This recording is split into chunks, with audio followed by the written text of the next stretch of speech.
Bonjour tout le monde. Aujourd'hui, on va corriger l'exercice numéro 1 de l'atelier qu'on a vu en classe. Donc, il nous demande de définir la structure en langage C qui permet de stocker un point défini par les coordonnées abscisse et ordonnées. Donc ici, on a deux informations abscisse et ordonnée. Donc, notre point est défini par une abscisse et une ordonnée. Donc, ce sont des informations. Le point est composé de deux informations.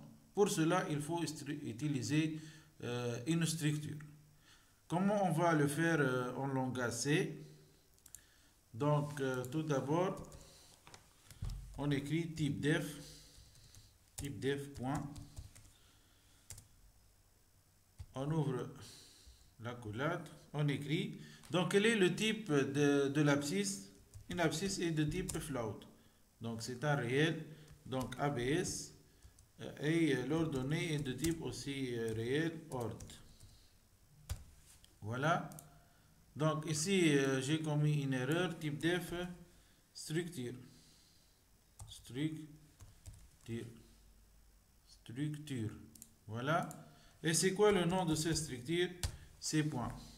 Donc, remarquez ici que j'ai utilisé le mot-clé type def. Donc, quel est le rôle de ce mot-clé? On sait, elle permet de définir un nouveau type. Donc, c'est quoi le nom de ce type? C'est un type point.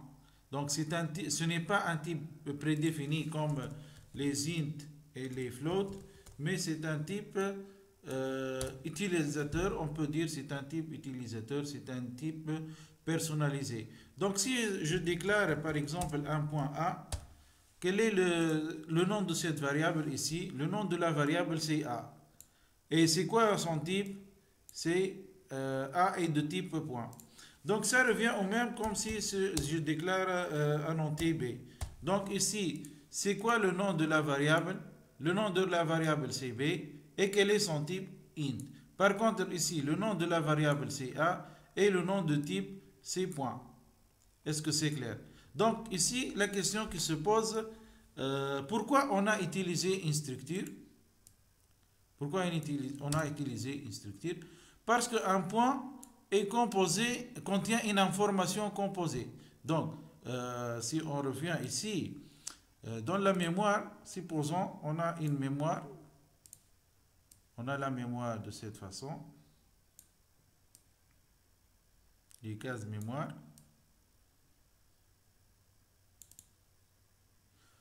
Si je déclare maintenant deux variables, int a et point b.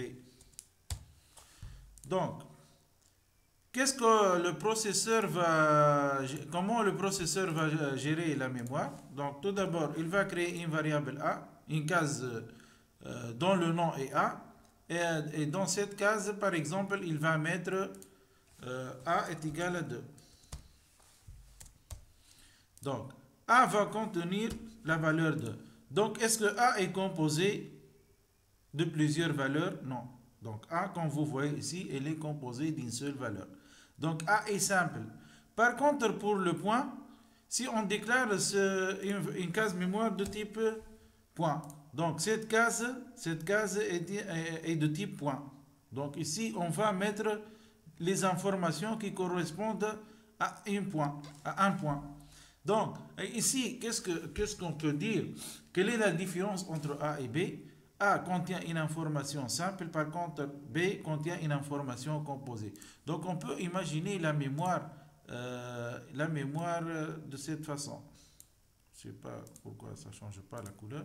Donc, on peut imaginer la mémoire de cette façon. Donc, la mémoire est composée de deux petites cases. Une case ici, comme vous voyez, et une case ici. Deux petites cases. Donc, puisque notre point contient deux informations, une information pour l'abscisse et une information pour l'ordonnée, donc supposons ici, on a l'abscisse par exemple est égale à 2,5 et l'ordonnée est égale 3,5. Voilà. Donc, normalement, ici, cette case, c'est quoi? Quel est le nom de cette case et le nom de cette case? On peut dire que cette case, cette petite case appartient à la case B, mais elle correspond à l'abscisse. Donc, il faut accéder, on écrit comme ça, il faut accéder à B et à la case abscisse. Par contre, celle-là, elle se trouve dans la case B, mais dans la sous-case ordre. Donc, regardez la notion de point. Donc, ordre se trouve dans B et abs se trouve dans B. Donc, pour accéder à cette case, il faut accéder à la case B. Par la suite, on accède à la petite case ordre. Par contre, ici, il faut accéder à la case petit b et à la suite, il faut accéder à la sous-case abscisse. Ici, j'ai eu une question au cours de la séance. Quelqu'un, un parmi vos collègues, m'a posé la question pourquoi on n'utilise pas un tableau pour représenter un point. Ben, la réponse est oui, on peut utiliser un tableau. Donc, on peut faire de cette façon. Un tableau, par exemple, je ne sais pas, par exemple C. Par exemple, donc float C. C'est un tableau. C'est un tableau. Ou bien, on peut l'appeler point.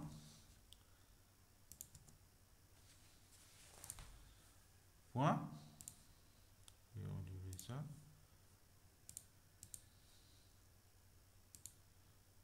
Et je peux mettre de la même façon ici, par exemple 2.5 et 2.5 et 3.5.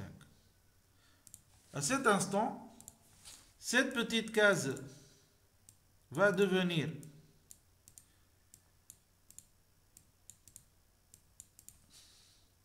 c'est quoi le nom de cette case? C'est point de 0 et c'est là, c'est point de 1. Donc, on peut répondre qu'on peut utiliser le type tableau, mais le type structure est plus pratique plutôt. Il est plus pratique. Donc ici, comme vous voyez, pour accéder, on peut utiliser un point. Et par contre, pour le tableau, il faut utiliser les indices et la notation entre crochets. De plus, ici, c'est plus logique, plus compréhensible. Donc, si on regarde ici, si on a un point B, donc B.abs, cela signifie que l'abscisse est une information de B par A ordre, P.ordre, cela signifie que ordre aussi c'est une information de B. Donc, on peut comprendre automatiquement que B c'est une structure composée de deux valeurs. Par contre, ici, ça peut nous éloigner un peu de la logique ou bien de la sémantique. Donc, ça peut nous paraître comme une information stockée dans un tableau et qui n'ont pas une relation sémantique. Des sens. Donc, c'est un tableau d'une façon générale. C'est pas ici dans le cas où on utilise la notion de structure. Donc, si on fait P.abs et plutôt B.abs et B.ordre, donc ça nous laisse dans le sens du point ou bien dans le sens d'une information composée. Voilà. Donc, revenons à notre code. Donc, ici, il y a une autre façon de déclarer la structure point. Donc, on peut écrire struct point de cette façon, plutôt entre crochets, entre accolades, float abs et float ordre. Ici, je vais modifier le code coordonnée, plutôt l'abscisse. Donc, pour ne pas tomber dans le piège de l'utilisation des mots-clés. Voilà, donc, une première façon. Une deuxième façon, c'est comme ça. Donc, pour déclarer, par exemple, donc, ici, je vais ajouter la fonction main, void main. Donc, pour déclarer un point en utilisant cette notation, donc, il suffit de faire tout simplement .pa. Par contre, si j'utilise cette notation, je dois écrire struct.pa. Donc, vous voyez bien la différence. Donc, ici, j'ai point. À cet instant, il faut que point soit défini au préalable. Donc, le processeur ou bien le compilateur va revenir ici. Il va trouver que point, c'est un type struct qui contient deux informations. Par contre, ici, struct point, donc struct point, c'est une structure qui va contenir abs et ordonnées. Voilà. Donc, ça existe une autre notation qui ressemble à celle-là, mais dans cette notation, on écrit comme ça, struct point. Par la suite, en bas, on définit typedef.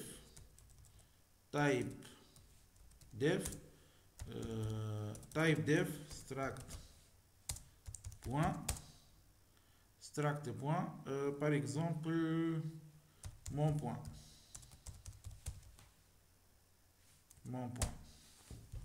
Donc ici, qu'est-ce que cela signifie? Tout d'abord, typedef, c'est quoi? Déjà, on l'a utilisé ici.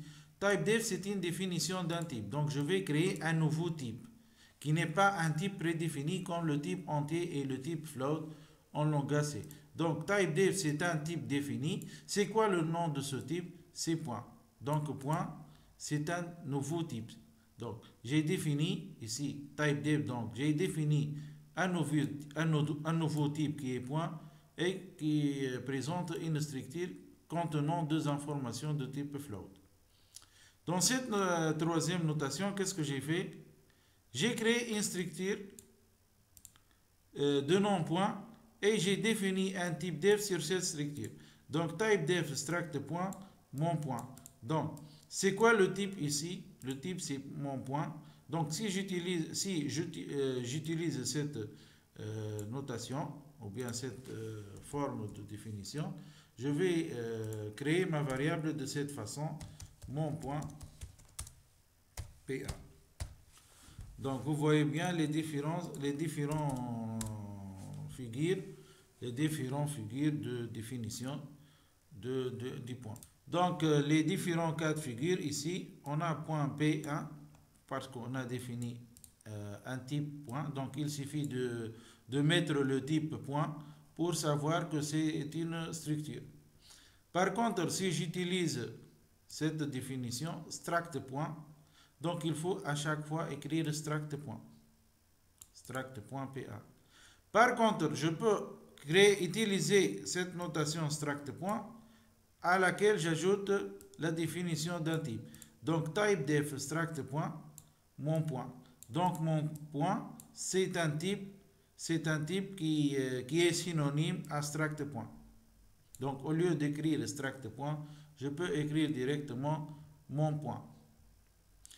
Donc, j'espère que cette définition de type est bien claire. Pour notre exemple, on va travailler avec cette définition qui est la plus pratique. Donc, je vais effacer ça et je laisse mon programme de cette façon. Donc, typedef structure, struct,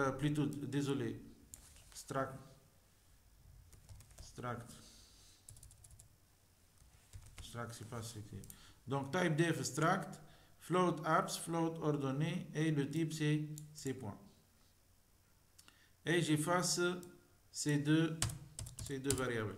Donc, regardez bien, supposons je déclare une variable de type C, une variable C de type entier. Donc, regardez bien, Ici, point P1. Donc, P1, c'est le variable, c'est la variable. Et point, c'est le type. Par contre, ici, C, c'est la variable. Et int, c'est le type. Notre type ici, c'est point.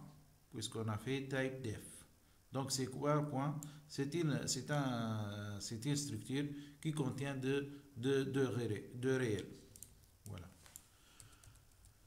Donc, on revient à l'énoncé. Qu'est-ce qu'il nous demande par la suite? Je vais effacer ça. Qu'est-ce qu'il nous demande par la suite? Il nous demande d'écrire les fonctions suivantes. Saisir permettant de saisir un point. Donc, je vais revenir au code. Désolé. Donc, tout d'abord, il faut se mettre d'accord qu'un programme en C contient deux parties. Donc, c'est quoi un programme en C? Un programme en C commence par les include, stdio.h, et se termine par la fonction main, void main, que ce soit void main, ou bien on peut utiliser int main. Bien. Donc, entre le main et l'include, qu'est-ce qu'on va mettre ici? Qu'est-ce qu'on va mettre ici dans cette partie? Qu'est-ce qu'on va mettre dans cette partie? Donc, comme ça, supposons c'est ça notre programme.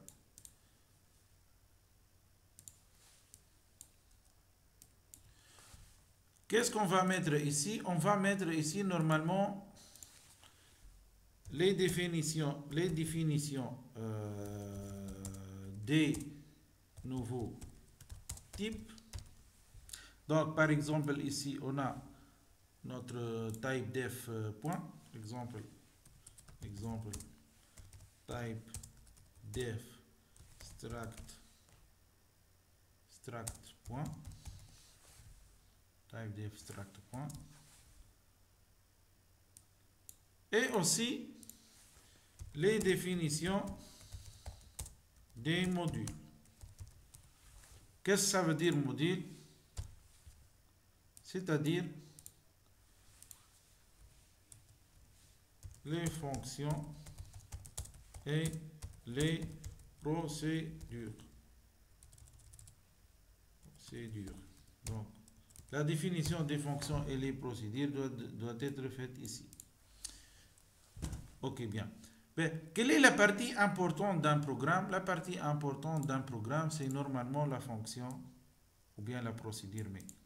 Donc, nous, on va préparer ici les définitions des nouveaux types et les définitions des modules. Donc, et les définitions des modules ici pour pouvoir les utiliser où? Dans la fonction main. Est-ce que c'est clair? Donc, il faut noter ici qu'on peut ne pas utiliser les modules et cela en travaillant directement dans la fonction main. Donc, si on utilise les fonctions et les procédures, il suffit juste de faire leur appel à travers leur nom et leurs paramètres dans la fonction main ou bien dans la procédure main. Donc, l'utilisation des modules va nous faciliter le travail. Donc, au lieu d'écrire le code ici, il suffit de le mettre dans une fonction ou dans une procédure et par la suite, dans la fonction main, on fait l'appel de cette fonction ou bien de cette procédure à travers son nom en lui passant les paramètres convenables. Donc, n'oubliez pas que la partie importante, c'est le void main ou bien c'est la fonction main. Et tout ça, ce sont des définitions. Donc, revenons à notre code. Qu'est-ce qu'on va faire? On va créer une fonction saisir permettant de saisir un point. Donc, je vais créer la fonction. Par exemple, saisir point. Remarquez bien ici que je n'ai pas mis ni void, ni void, ni int. Je vais voir par la suite. Qu'est-ce que vous proposez ici? Qu'est-ce qu'on va faire? On va saisir un point. Donc, qu'est-ce qu'on va écrire? On va écrire normalement point P. Donc, comment on va saisir? On va demander les valeurs de l'utilisateur. Donc, printf, donner l'abscisse,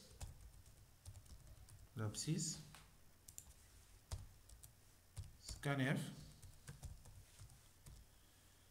pourcentage f, virgule, l'adresse où on va la stocker dans p.abs.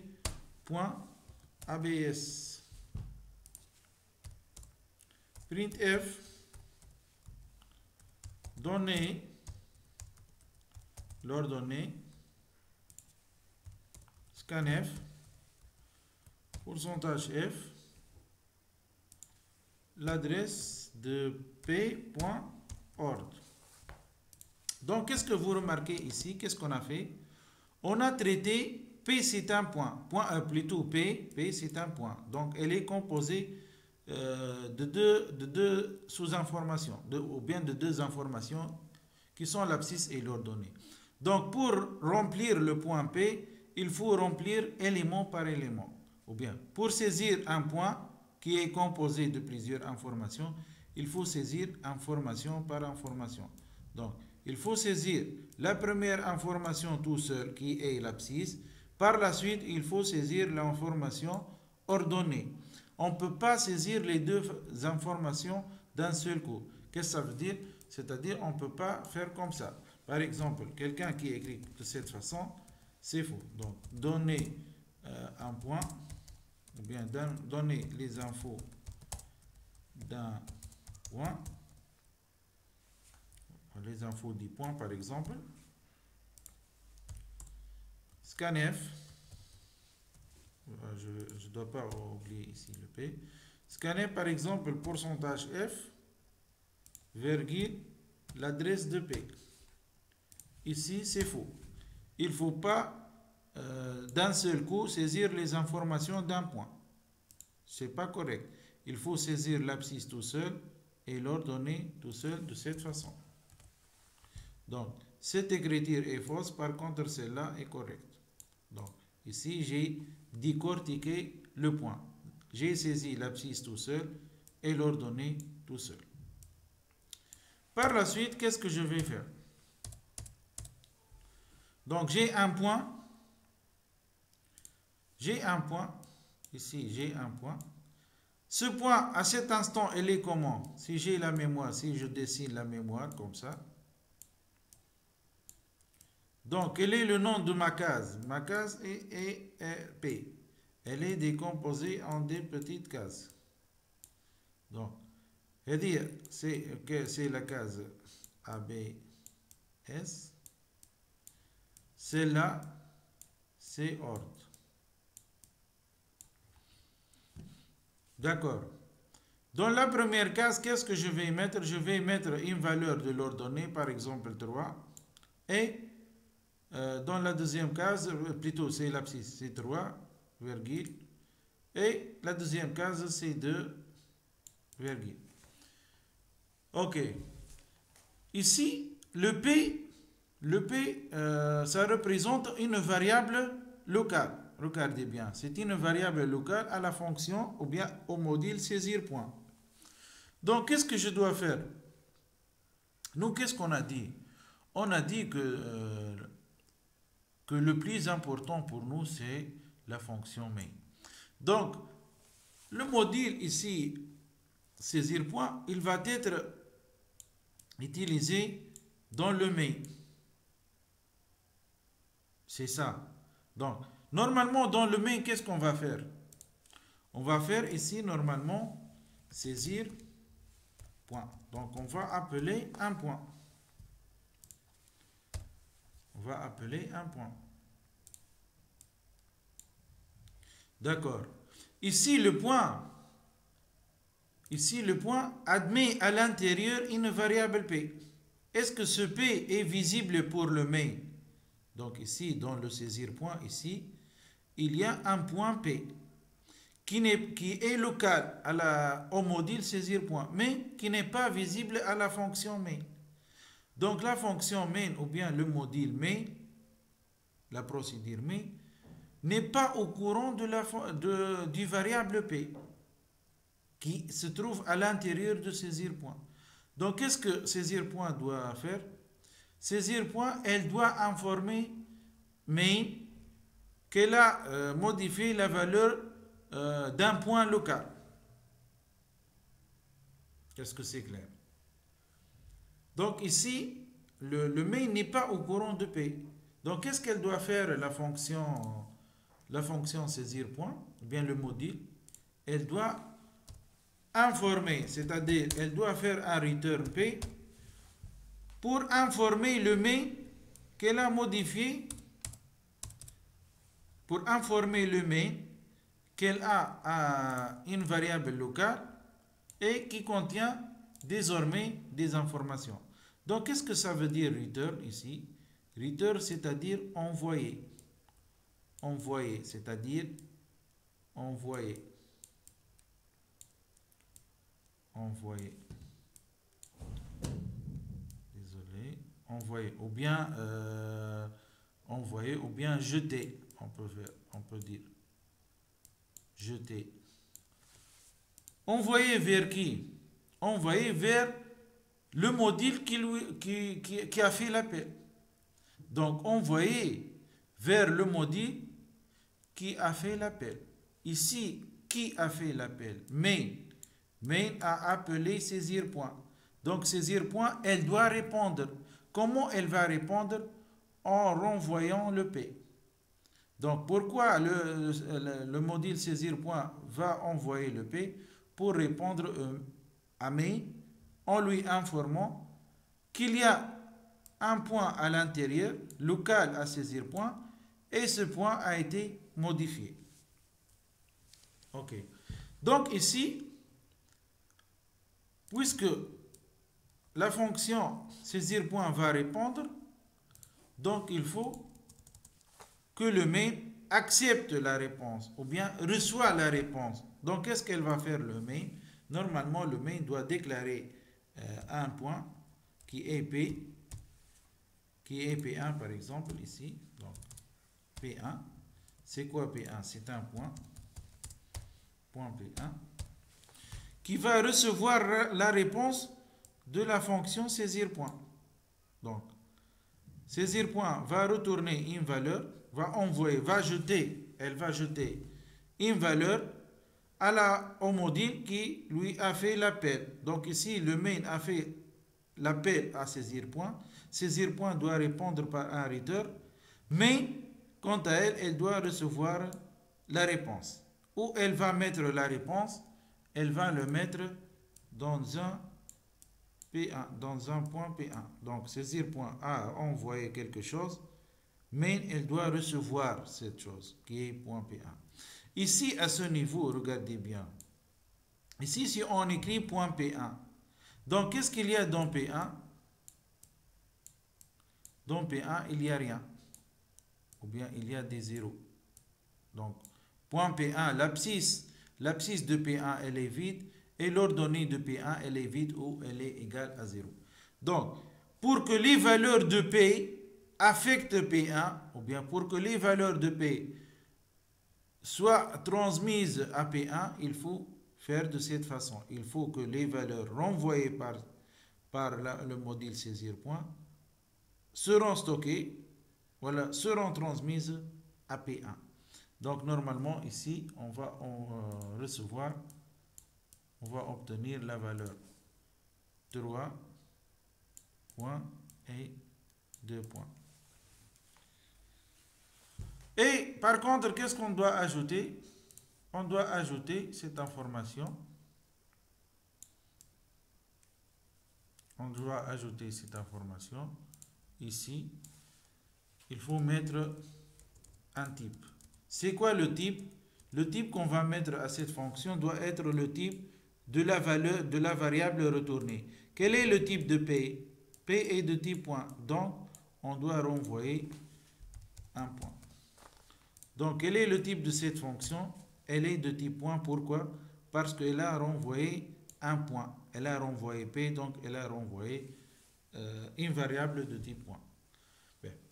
Ici, il remarque, donc si on fait return P, donc est-ce qu'en réalité on va envoyer P? Non, on ne va pas envoyer P, mais on va envoyer les valeurs de P. C'est-à-dire, on va envoyer 3 points, c'est-à-dire un réel, et 2 virgules, un autre réel pour leur donner. Ces deux valeurs vont être envoyées à P1. Donc là, la fonction main, ou bien la procédure main. Donc ici, je peux faire int main, return 1 ou bien 0, ça n'a pas d'importance. Donc la fonction main va faire l'appel au module à la fonction saisir point. La fonction saisir point va renvoyer deux valeurs. Ces deux valeurs vont être stockées dans P1. Est-ce que c'est clair? Bien. Normalement, durant notre séance, quelqu'un m'a posé la question suivante. Monsieur, si on fait point P au lieu de P1, donc P. Donc, normalement, le P est dit, est-ce que il s'agit du point P ici? Non, il ne s'agit pas du point P ici. Pourquoi? Regardez bien, je vais le faire ici. Bien ici. Donc, je vais effacer.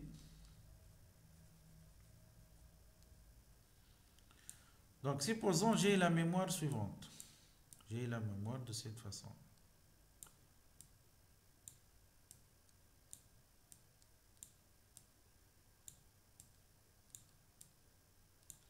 Donc, qu'est-ce que j'ai dans mon programme? J'ai le module saisir point et le module main.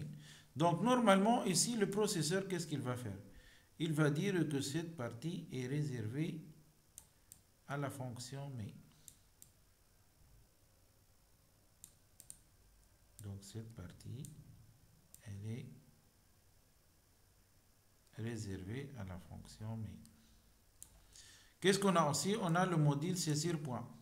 Donc, qu'est-ce qu'il va faire le processeur? Il va réserver un espace dédié au module saisir point. Saisir point. Donc, supposons dans saisir point, j'ai déclaré un point P. Elle est ici. Où on va la déclarer? On va déclarer à l'intérieur de l'espace mémoire réservé au module saisir point. Et dans le main, j'ai déclaré un point P. Donc, le point P est ici. Ou dans l'espace réservé à la fonction main. Donc, est-ce que le P de main est la même du P du module saisir point? Non. Donc, celle-là est déclarée dans l'espace mémoire de saisir point. Par contre, celle-là est déclarée dans l'espace mémoire de la fonction main. Donc, si par exemple, ici, j'ai deux valeurs 2,5, 3,5, l'abscisse est l'ordonnée. Donc, suite à cet appel, qu'est-ce qu'il y aura? Il y aura transfert à travers return de la valeur 2,5 ici, dans le P, dans l'abscisse de ce P, et de 3,5 dans l'ordonnée de P. C'est pourquoi on a besoin du return. Pourquoi return? Pour affecter la variable P du main. Pourquoi? Parce que ce qui est important pour nous, c'est la fonction main. Les autres, ce sont des fonctions de travail. Ça ne représente pas le programme principal, le programme qui va être exécuté. On peut dire que ce sont des ouvriers. Et ça, c'est le chef. Donc, le chef qui va exécuter le programme, c'est le main. Et les autres modules, ce sont des ouvriers qui vont faire des tâches bien définies. Donc, ce qui est important pour nous, c'est est-ce que le main, c'est la fonction de la fonction main. Donc, j'espère que cette partie est claire. Une autre remarque. Donc, comme vous voyez ici, on a utilisé une fonction. On a utilisé une fonction. Et dans cette fonction, on a déclaré une variable locale. La question qui se pose, est-ce qu'on peut faire comme ça? Est-ce qu'on peut faire un passage comme ça? C'est-à-dire, on envoie le point P ici. Donc, ici, c'est-à-dire ici, on doit écrire point P. Donc, si on écrit comme ça, donc on doit enlever celle-là. Est-ce qu'on a besoin de faire return à la fin? Est-ce qu'on laisse return P à la fin? Oui, on doit laisser le return P, malgré qu'on a passé le P en paramètre. Pourquoi? Parce qu'il s'agit d'un passage par valeur. Il s'agit d'un passage par valeur et ce n'est pas un passage par adresse. Qu'est-ce que cela signifie? Donc, on va faire un schéma comme d'habitude. Donc, n'oubliez pas la notion d'espace mémoire. Donc, ici, par exemple, c'est l'espace de la fonction main et celui-là, c'est l'espace de la fonction saisir point. Donc, ici, on a le P. Quelles sont les valeurs de P à cet instant? Ils sont des 0, 8. Et le P ici, est-ce que c'est le même P du programme principal? Non. P ici, elle est déclarée où? Elle est déclarée comme paramètre de la fonction saisir point. Donc, normalement, il y a une case dédiée aux paramètres de la... il y a... Qu'est-ce qu'on a vu la dernière fois dans l'exemple précédent? On a vu aussi une variable locale P. Donc, on l'a déclaré ici. Donc, dans cet espace, on va déclarer les paramètres, aussi les variables locales. Donc, ici, on n'a pas une variable locale, mais on a un paramètre. Donc, de la même façon, on doit déclarer les paramètres dans cet espace. Donc, par la suite, si je fais saisir point P, qu'est-ce que je vais faire? Normalement, je vais envoyer les valeurs. Je ne vais pas envoyer le P de la fonction main, mais je vais envoyer les valeurs. Donc, ici, normalement, je vais envoyer 0. Donc, les valeurs, j'ai envoyé les valeurs de P à la fonction saisir point. Donc, qu'est-ce qu'elle va faire la fonction saisir point? Elle va remplacer les valeurs, les abscisses et les ordonnées de son paramètre P, qui est différent de ce P, par les valeurs envoyées en paramètre. Donc ici, puisque j'ai envoyé saisir point, donc à cet instant, le P ne contient pas des valeurs dans l'abscisse et l'ordonnée. Donc on va les supposer 0. Donc le module P, ou bien le paramètre P, qui est une variable aussi, va recevoir la valeur de l'abscisse envoyée et la valeur de l'ordonnée envoyée. Par la suite, suite au scanf qu'on a défini ici, qu'est-ce qu'il y aura? Il y aura par exemple modification des valeurs de 0 à 2,5 et l'ordonnée à 3,5. Donc, est-ce qu'on a affecté les paramètres, les valeurs d'IP? Rappelons aussi que ce P est la variable est celle-là. Donc, est-ce qu'on a affecté les valeurs, les abscisses et les ordonnées de ce point P déclaré dans la fonction main? Non. Donc, qu'est-ce qu'on doit faire? On doit faire un return pour renvoyer les valeurs une autre façon, une autre fois. Donc, au début, on va envoyer les zéros, on va les modifier, par la suite, on doit répondre par un return. Donc, cette flèche de retour, ça représente le return. Donc, renvoi à l'appelant. Ça, c'est l'appelé, ça, c'est l'appelant. Donc, ça, c'est la fonction main. Elle a envoyé son point P qui ne contient aucune valeur pour l'abscisse et l'ordonnée. Saisir point, après avoir recevoir les zéros, elle va saisir deux valeurs, une valeur dans l'abscisse et une autre valeur dans l'ordonnée. Et par la suite, elle va répondre la fonction main à travers un return. Donc, de la même façon, il faut utiliser un return même si on utilise les paramètres.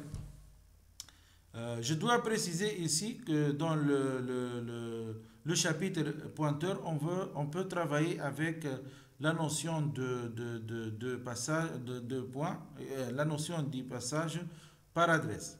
Donc si on travaille avec la notion de passage par adresse, en ajoutant un point ici, un étoile ici, donc on peut enlever l'instruction return. Donc si on travaille avec la pointeur, on va affecter directement la variable pay envoyée et non pas la variable pay déclarée dans l'espace mémoire du module saisir point. Voilà. Qu'est-ce qu'il nous reste pour cette première question? Juste une question que j'ai reçue durant la séance. Quelle est la meilleure façon de travailler? Est-ce qu'on travaille avec les paramètres ou bien avec les variables locaux? Donc la réponse est la suivante. Il vaut mieux travailler avec les paramètres. Pourquoi? Pour pouvoir réutiliser la fonction saisir point une autre fois. Donc supposons si on a un autre point P1 et un autre point P2 et on a besoin, donc ici on a 3 points, on a besoin par la suite de faire la saisie de ces trois points. Donc on peut faire de cette façon, saisir P1, P2 est égal, saisir point P1, saisir point P2. Donc ici, le programme devient plus clair. Donc, si on regarde notre programme, qu'est-ce qu'on va comprendre? Donc, au début, on a saisi un premier point P, on a saisi un deuxième point P1 et on a saisi à la fin un deuxième point P2. Donc, le programme sera plus clair. C'est pourquoi il vaut mieux utiliser les paramètres. Voilà, donc, qu'est-ce qu'il nous reste? Donc, il nous reste la fonction affichée, la fonction déplacée et la fonction milieu, que je vais les terminer dans une autre vidéo. Finalement, je vous remercie pour votre attention.